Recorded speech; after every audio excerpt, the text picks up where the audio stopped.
Okay, നമ്മൾ കഴിഞ്ഞ ക്ലാസ്സിൽ നമ്മൾ പറഞ്ഞു നിർത്തിയത് കോളിഗേറ്റീവ് പ്രോപ്പർട്ടിയുമായി ബന്ധപ്പെട്ട പ്രോബ്ലംസ് ആണ് പറഞ്ഞത്. കോളിഗേറ്റീവ് പ്രോപ്പർട്ടീസിനെ നാലായിട്ട് ക്ലാസിഫൈ ചെയ്യുന്നത് നിങ്ങൾക്കറിയാം. ഏതൊക്കെയാ?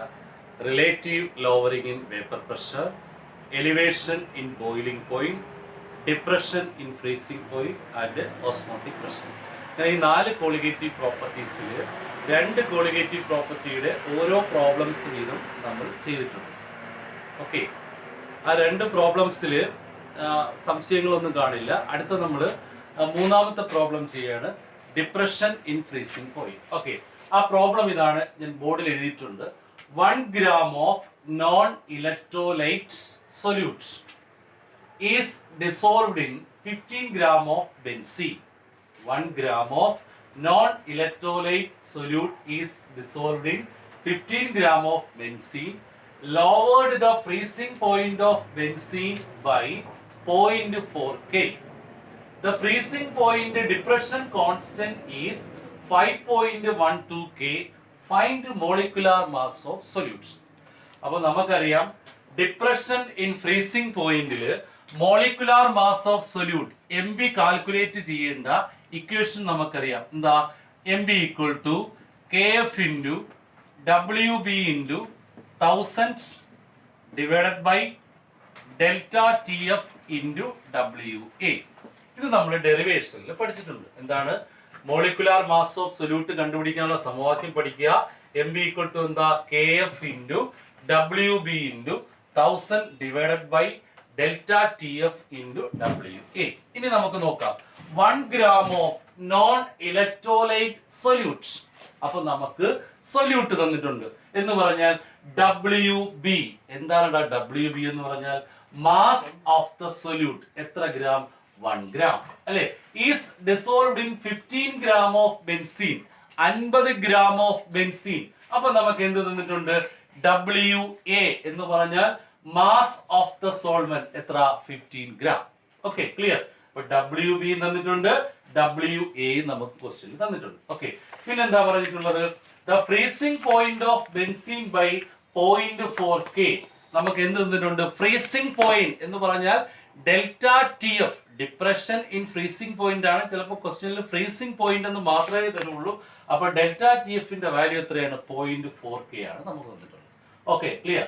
അതുപോലെ തന്നെ the freezing point depression constant is 5.12 എന്ന് പറഞ്ഞാൽ KF അല്ലേ ഡിപ്രഷൻ കോൺസ്റ്റന്റ് അല്ലെ? അപ്പൊ KF-ന്റെ വില നമുക്ക് എത്രയാണ്? 5.12 K.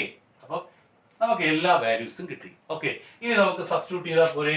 KF എത്രയാ? KF എന്ന് പറഞ്ഞാൽ 5.12 ഇൻറ്റു W-യുടെ വില എത്ര? 1 into 1000 divided by delta TF എത്രയാ? 0.4 ഇൻറ്റു W-യുടെ വില എത്ര? 15. ഓക്കെ, നിങ്ങൾ കാൽക്കുലേറ്റ് ചെയ്യുമ്പോൾ കാൽക്കുലേറ്റ് ചെയ്ത് നോക്കണം.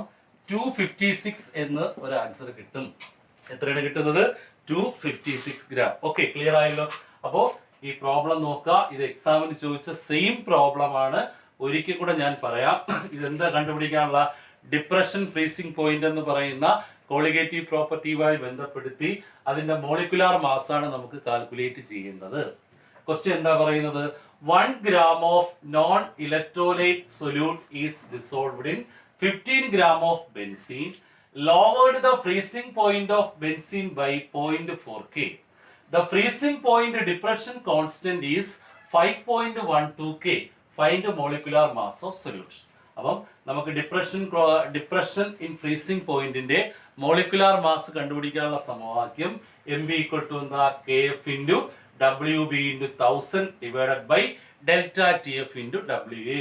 നമ്മൾ ഡെറിവേഷൻ പഠിച്ചിട്ടുണ്ട്. അപ്പൊ നമ്മളെ ക്വസ്റ്റ്യനിൽ WB-യുടെ വിലയുണ്ട്. WB എന്താ? WB-യുടെ പേര് മറക്കരുത്. മാസ് ഓഫ് ദ സൊല്യൂട്ട് എന്നാണ് പറയുന്നത്. അത് എത്രയാണ്? 1 gram നമുക്ക് കിട്ടി.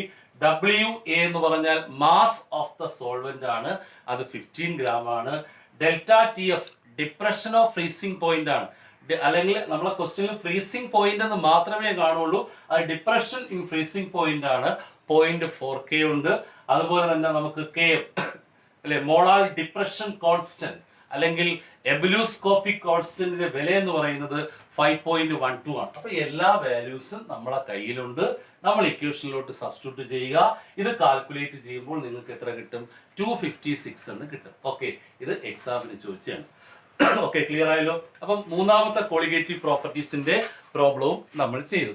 ഓക്കെ, ഇനി നാലാമത്തെ കോളിഗേറ്റീവ് പ്രോപ്പർട്ടിയാണ്. അതിന് പറയുന്ന പേര് ഓസ്മോട്ടിക് പ്രഷർ എന്നാണ് പറയുന്നത്. Osmotic pressure. ഓക്കെ, ഓസ്മോട്ടിക് പ്രഷറുമായി ബന്ധപ്പെടുത്തിയുള്ള പ്രോബ്ലം ശ്രദ്ധിക്കുക. 200 centimeter cube of aqueous solution of protein contains 1.26 gram.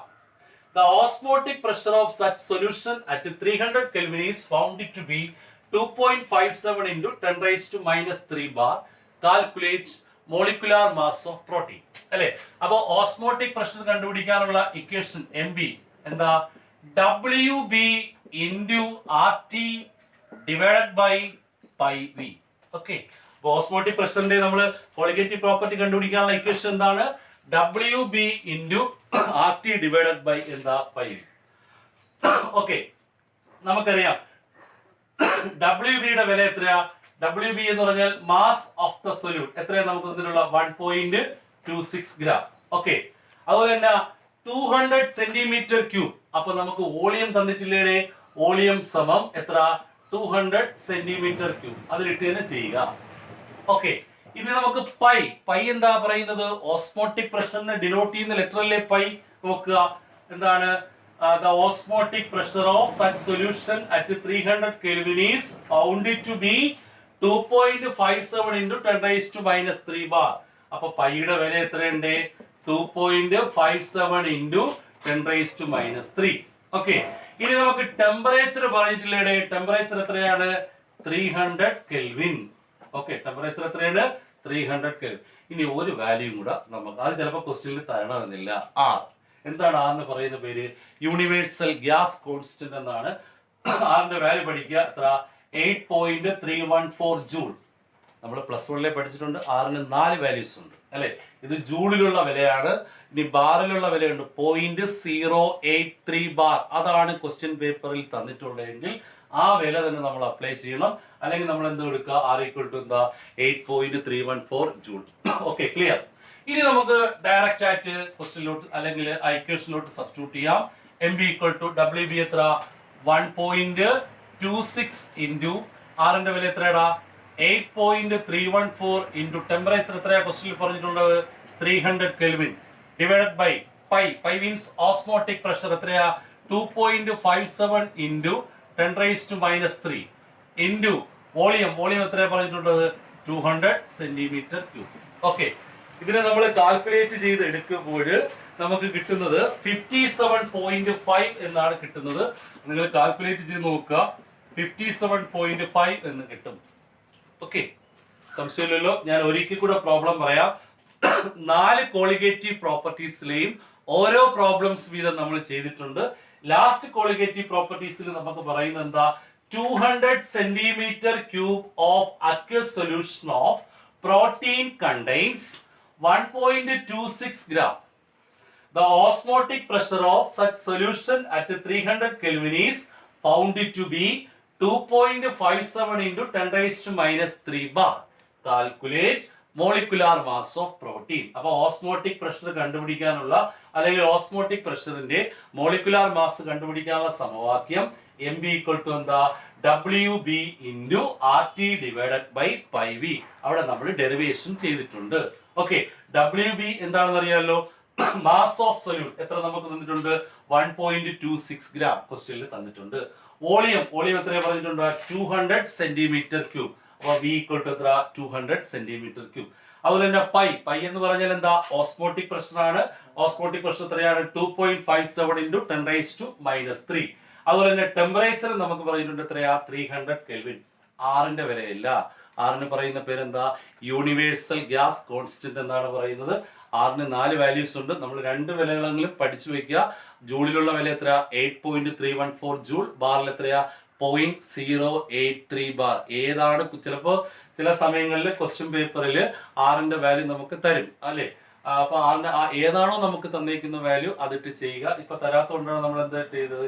8.314 joule ഇട്ട് ചെയ്തത്. ഓക്കെ, അപ്പൊ നമ്മൾ എന്ത് ചെയ്യുക, എല്ലാ ക്വാണ്ടിറ്റീസും നമ്മളെ കയ്യിലുണ്ട്. ഈ ഇക്വേഷനിലോട്ട് സബ്സ്റ്റിറ്റ്യൂട്ട് ചെയ്യുക, കാൽക്കുലേറ്റ് ചെയ്യുമ്പോൾ ഇത്ര കിട്ടും 57.5 എന്ന് നമുക്ക് കിട്ടും. ഓക്കെ, അപ്പൊ ഇത്രയാണ് നമ്മൾ കോളിഗേറ്റീവ് പ്രോപ്പർട്ടീസിനെ കുറിച്ച് പറഞ്ഞത്. അപ്പൊ എന്താണ് കോളിഗേറ്റീവ് പ്രോപ്പർട്ടീസ് എന്ന് അറിയാം. എന്താ കോളിഗേറ്റീവ് പ്രോപ്പർട്ടി പറയുന്നത്? The properties which depends upon എന്താ relative number of solute particles and do not which depends upon nature is called colligative properties. Colligative properties are mainly classified into 4 types. പരീക്ഷയ്ക്ക് ചോദിച്ചു 4 colligative പ്രോപ്പർട്ടിയുടെ പേര് എഴുതാനാണ് ചോദിച്ചത്. 2 മാർക്കിലുള്ള question, അതുകൊണ്ട് അത് കൃത്യമായി പഠിച്ചോളണം. ഏതൊക്കെയാണ്? Relative lowering in vapour pressure, elevation in boiling point, depression in freezing point and last one is the osmotic pressure. ഈ 4 കോളിഗേറ്റീവ് പ്രോപ്പർട്ടീസിൽ ഏതെങ്കിലും ഒരു കോളിഗേറ്റീവ് പ്രോപ്പർട്ടിയുടെ പ്രോബ്ലം മസ്റ്റ് ആയിട്ട് പരീക്ഷയ്ക്ക് ചോദിക്കും. ഞാൻ എല്ലാത്തിൻ്റെയും ഓരോ മോഡൽ ക്വസ്റ്റ്യൻസ് വീതം ചെയ്തിട്ടുണ്ട്. നോട്ടിൽ അഡീഷണൽ ആയിട്ട് കുറെ പ്രോബ്ലംസ് തരുന്നുണ്ട്. ഓക്കെ, അപ്പൊ ഇത് നിങ്ങൾക്ക് അറിയാൻ വേണ്ടിയാണ് ഓരോ കോളിഗേറ്റീവ് പ്രോപ്പർട്ടീസിന്റെയും ഓരോ പ്രോബ്ലംസ് വീതം ചെയ്തത്. നിങ്ങൾക്ക് ഈ പ്രോബ്ലം ചെയ്യണമെങ്കിൽ ആ ഡെറിവേഷൻ നിങ്ങൾ കറക്റ്റ് പഠിച്ചു വെച്ചിരുന്നാൽ മാത്രമേ നിങ്ങൾക്ക് ആ സമവാക്യം അപ്ലൈ ചെയ്യാൻ പറ്റൂ. എല്ലാ കോളിഗേറ്റീവ് പ്രോപ്പർട്ടീസിന്റെയും പ്രോബ്ലം ചെയ്യുമ്പോൾ MB ചിലപ്പം കണ്ടുപിടിക്കാൻ MB മാത്രമായിരിക്കില്ല കണ്ടുപിടിക്കാൻ ചോദിക്കുന്നത്. MB നമുക്കറിയാം മോളിക്കുലാർ മാസ് ഓഫ് സൊല്യൂട്ട് ആണ്. ചില സാഹചര്യങ്ങളിൽ ചിലപ്പോൾ ഡെൽറ്റ TB കണ്ടുപിടിക്കാൻ ചോദിക്കും, that is elevation boiling point. അതുപോലെ തന്നെ ഡെൽറ്റ TF ഡയറക്റ്റ് ആയിട്ട് കണ്ടുപിടിക്കാൻ ചോദിക്കും. ഞാനിപ്പോ 4 പ്രോബ്ലത്തിലും ഞാൻ കണ്ടുപിടിച്ചത് എന്താ? മോളിക്കുലാർ മാസ് ഓഫ് സൊല്യൂട്ട് ആണ്.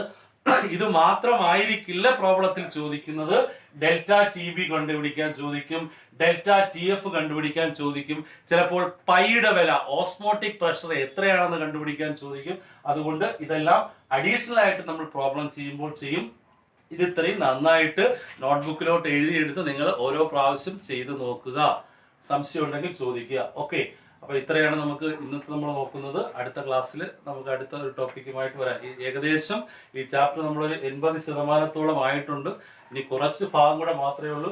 അപ്പൊ ഈ പാർട്ട് നിങ്ങൾ നന്നായിട്ട് പഠിക്കുക. Okay, thank you.